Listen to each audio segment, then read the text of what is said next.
কথায় আছে না, অভাগা যেদিকে যায় সাগর শুকিয়ে যায়। ঠিক আজকে আমার সাথে তেমনটাই হয়েছে। হ্যালো এভরিওয়ান, আসসালামু আলাইকুম। কেমন আছেন সবাই? আশা করি সবাই ভালো আছেন। আল্লাহর রহমে আমরাও ভালো আছি।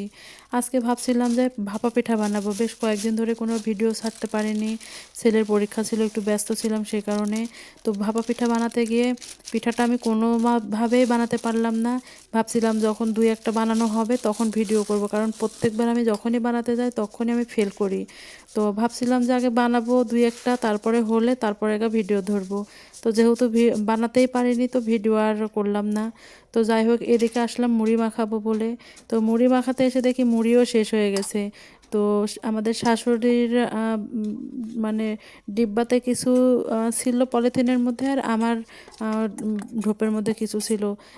তো দুইটা মিলেই আমি নিয়ে নিয়েছি। তো শেষের দিকে মুড়িগুলো যেহেতু একটু গুঁড়া গুঁড়া হয়, তার জন্য আমি ছাঁকনির মধ্যে একটু দিয়েছি, দিয়ে একটু ভালোভাবে চেলে নিয়েছি।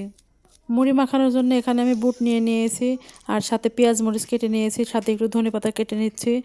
তো শীতের মধ্যে মুড়ি মাখাবো, ধনেপাতার সিজন যেহেতু, এখন ধনেপাতা না দিলে তো মজাই লাগে না। আমার শাশুড়ি আবার ধনেপাতার কোনো কিছুই খেতে পারে না, কিন্তু সে আবার এই মুড়ি মাখানোটা ধনেপাতা দিয়ে খেতে পারে। আজব ব্যাপার, ঠিক না আপুরা? তো যাই হোক, এদিক দিয়ে আমি ভালোভাবে সব একসাথে নিয়ে ভালোভাবে চটকে নিচ্ছি। নিয়ে আমি মুড়িগুলো দিয়ে দেবো, তার জন্য একটু ভালোভাবে হাতের সাহায্যে ভালোভাবে মাখিয়ে নিচ্ছি। তো এই তো দেখেন আমি মুড়িগুলো এখন দিয়ে দিচ্ছি। কয়েকদিন ধরে ঠিকঠাকভাবে ভিডিও ছাড়তে পারিনি দেখে আপু ভাইয়ারা হয়তো বা আমাকে ভুলেই গেছে। তার জন্যে যত কষ্টই হোক ভিডিও ছাড়তেই হবে। তো ভাবলাম আজকে রান্নাবান্না যেহেতু করলাম না, তাহলে সন্ধ্যাবেলায় মুড়ি মাখাচ্ছি সেটাই ভিডিও করি। রান্নাবান্না করলাম না এই কারণে, আপনাদের ভাইয়া বাড়িতে নাই, আপনাদের ভাইয়া অফিসের কাজে একটু বাইরে গেছে। মা ছেলের জন্যে রান্না করছিলাম সেটাই ছিল, তো ওইটার ভিডিও করা হয়নি।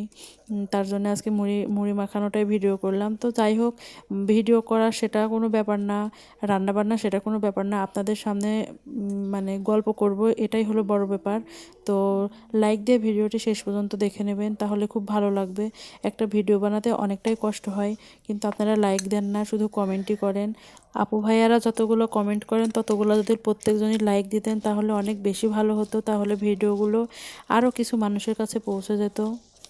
তো এদিক দিয়ে আমি মুড়ি মাখানোর মধ্যে একটু সরিষার তেল দিয়ে দিয়েছিলাম, আর লবণটা একটু চেক করেছিলাম, তো লবণটা একটু কম মনে হয়েছে, তার জন্য একটু লবণ দিয়ে দিয়েছি।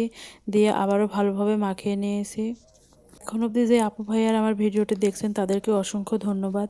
যারা ফলো এখনও দেননি তারা ফলো দিয়ে প্লিজ এই বোনটার পাশে থাকবেন। এদিক দিয়ে দেখেন ধনেপাতা হাত দিয়ে মাখিয়েছি, তো অর্ধেকটা ধনেপাতা আমার হাতের সাথে লেগে আছে, তাই ভালোভাবে একটু চামচ দিয়ে ছাড়িয়ে নিচ্ছিলাম, নিয়ে মুড়ির মধ্যে দিয়ে দিলাম। কারণ ধনেপাতা দিয়ে মুড়ি মাখা খেতে আমার খুবই ভালো লাগে। তো মুড়িটা আমার মাখানো হয়ে গেছে, চারজন যেহেতু আমরা খাবো তাই চারটা আমি চামচ দিয়ে দিয়েছি। দিয়ে এখন টিভি দেখবো আর আমরা সবাই একসাথে খাবো। তাহলে ভিডিওটি এই পর্যন্ত, আল্লাহ হাফেজ।